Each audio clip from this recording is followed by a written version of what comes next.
ये कौन जगह है बे? ए, उठ गया रे तू बाबा। अच्छा आराम से सांस ले पहले, ठीक है? सांस सांस तो ले लेगा अपन, लेकिन साला ये जगह कौन है? नाम पता नहीं, लेकिन मरने के बाद इधर ही जाता है मानुस। अब जगह का नाम कैसे पता होगा मेरे को? कहा बोले तुम? मरने के बाद? हम मर चुके हैं? अरे अब इधर है तो तू मरा ही होगा ना। तेरे को इंटरनेट से तो डाउनलोड नहीं कर सकता ना मैं कि बटन दबाया और तू। साहब मजाक नहीं, यहाँ साला हमारी जान गई और तुम्हारे अंदर से मजाक निकल जा रहा है। अरे कूल डाउन रे, कूल डाउन। अब तो ऐसा रेलवे ट्रैक पे सोएगा तो फिर कैसन बा? फिर तू मरेगा ही ना तू। ट्रेन तो बंद थी ना, तो साला हमरे ऊपर से कौन सी ट्रेन चली गई?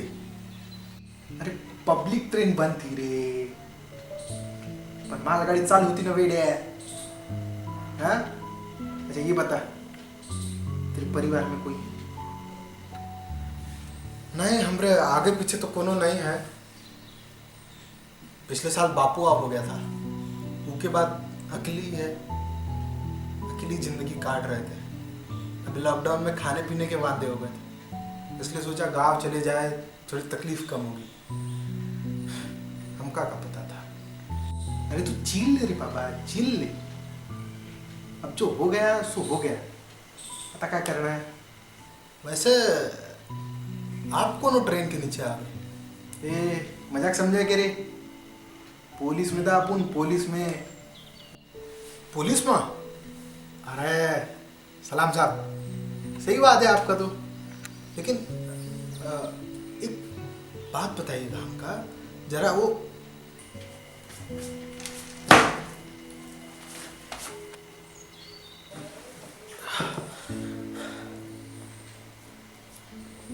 आप भी पुलिस? नहीं डॉक्टर। कोरोना में डॉक्टर लोग भी टपक रहा है का? चुप रे। अच्छा डॉक्टर साहब मेरे को एक बात बताना, ये जो ये गुलाब वगैरह मतलब क्या? कुछ नहीं, वो पीपीई किट मांगी थी तो उसके बदले फूल बरसाए गए, थालियां बजाई गई, बैंड बुलाए गए, पटाखे फोड़े गए। लेकिन मोदी जी ने बोला था उसमें कि घर में रह के बजाना, जो भी थाली वगैरह बजाना है। लेकिन अगर पब्लिक ही दिमाग से पैदल है तो फिर क्या ही कर सकते हैं। हाँ तो प्रोत्साहन देने ही तो बोला था ना, तू चीजें तो किए हम लोग। उन्होंने बोला थाली बजाओ, हमने तुमको प्रोत्साहन देने के लिए थाली बजाया। ये कौन सा प्रोत्साहन था बे? पुलिस और डॉक्टर का काम बढ़ा दिया। अरे साहब इस साल ही मनुष्य है। लेकिन हमका एक छोटी सी शंका है कि ये कोरोना में तो सब जन का विकेट नहीं गिरता है, और आप दोनों तो काफी यंग हो, तो फिर ये हुआ कैसे? Diabetes, blood pressure. अच्छा मतलब जिसको कोनो और बीमारी है वो मतलब नहीं नहीं ठीक भी होते हैं, ऐसा कुछ नहीं है कि जिसको कोई बीमारी है वो उनकी डेथ होगी। अब जिनकी इम्यूनिटी वीक है फिर वो तो फिर कोरोना से नहीं तो किसी और चीज से मतलब हो सकता है उनको कुछ भी, तो इसलिए इम्यूनिटी स्ट्रांग होना बहुत ज़रूरी है। अच्छा डॉक्टर साहब, मैंने जो सुना कि ये कोरोना का जो मृत्यु दर है वो टीबी और एचआईवी से कम है थोड़ा। हाँ लेकिन ये कोरोना नया आया ना, उसके ऊपर का इलाज पता है तुमको ना, उसे किस तरह से रोकना है वो पता है, और वो लोगों के अंदर वो डर बैठ गया है इसके बारे में। ये 2020 में काका हो गया, जंगल में आग लग गई, ये कोरोना आ गया, लोगों को घर के भीतर बैठना पड़ा, बाढ़ भी आ गई, चक्रवात, दंगे, बैरूत, चाइना की फालतूगिरी, ऋषि जी, इरफान सर और सुशांत भी। अब रुको, एक बात बताओ, इतना सब कब हो गया? जब तू सो रहा था तब ऋषि जी और इरफान जी का तो पता है वो बीमार थे, लेकिन सुशांत जी उनको क्या हुआ था? सुसाइड ही अब तक के हिसाब से मतलब अब और जांच पड़ताल होगी तो मालूम होगा कि ना ना ना ये हो ही नहीं सकता। सुशांत जी सुसाइड कर ही नहीं सकते। हम बता रहे हैं। रुक रुक रुक, वहाँ नीचे भी वही चल रहा है, ऊपर भी वही मत चालू कर दे, ठीक है? और एक अच्छे इंसान की जब मौत हो जाती है ना तो उसके परिवार को सहारा देना चाहिए। लेकिन वहाँ नीचे काफ़ी लोग खुद के पर्सनल फायदे के लिए देख रहे हैं या फिर खुद की पर्सनल खुन्नस निकाल रहे हैं। और जो सच्चे थे वो उसके परिवार को कंधा देने के लिए गए थे, सहारा देने के लिए गए थे, ठीक है? और देखिए पुलिस अपना काम कर रही है, नतीजा जल्दी सबके सामने होगा। वैसे अभी केस सीबीआई के पास है।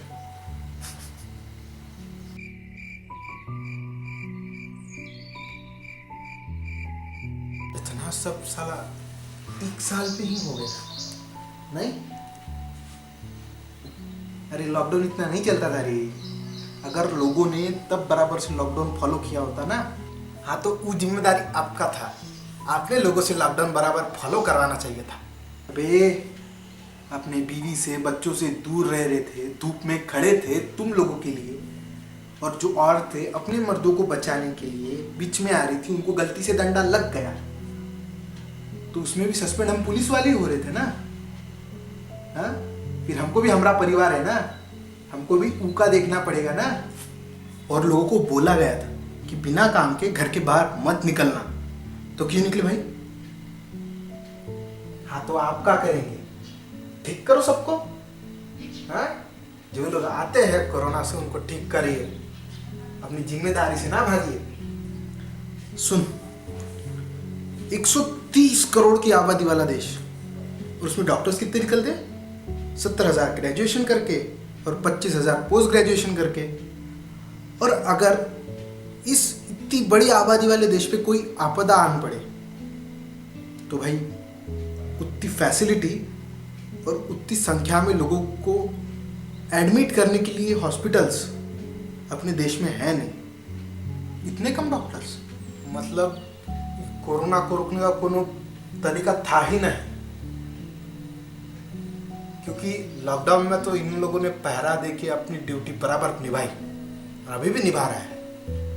और डॉक्टर लोग भी अपनी जान जोखिम में डाल ही रहे हैं, फिर भी लोग डॉक्टर्स पे ही हाथ उठाते हैं। अरे सर वो टॉपिक ही मत निकालो, वो टॉपिक पे बहुत ज़्यादा बोले हैं और सरकार को बहुत ज़्यादा रिक्वेस्ट भी की है। और उतना ही नहीं, कैंडल मार्च में बहुत चले, उसमें हमारी एड़िया घिस गई है।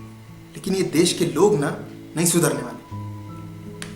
अरे इनको कितनी बार समझाया, हमें भगवान मत बनाओ, लेकिन हमको इंसान तो समझो।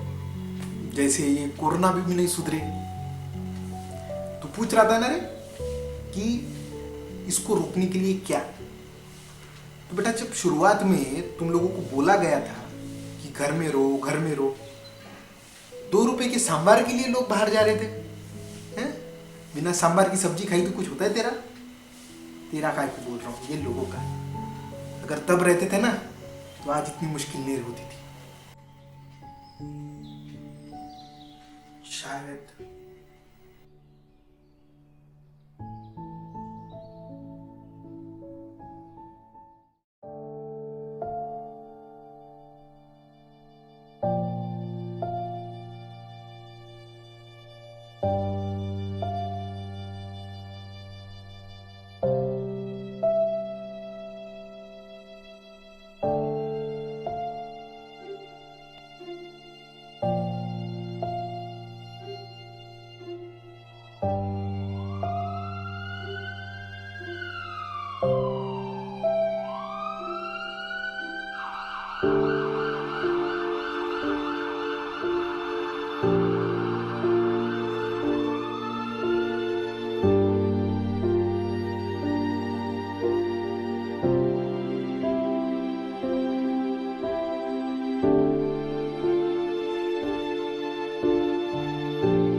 है।